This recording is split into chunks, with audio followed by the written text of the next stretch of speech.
Pace pentru frații de pe TDL, pace pentru Tudorel. Vine cam așa.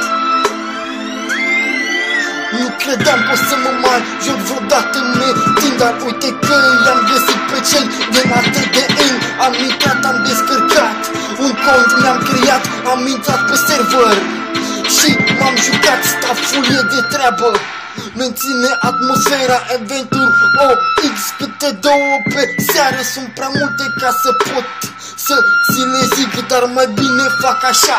Îți las un link aici, zic să dai click, îți creezi un cont, apoi downloadezi, intri în joc și bang, te loghezi, te aștept acolo să ne jucăm amândoi, să nu știu, hai să ne facem prieteni noi.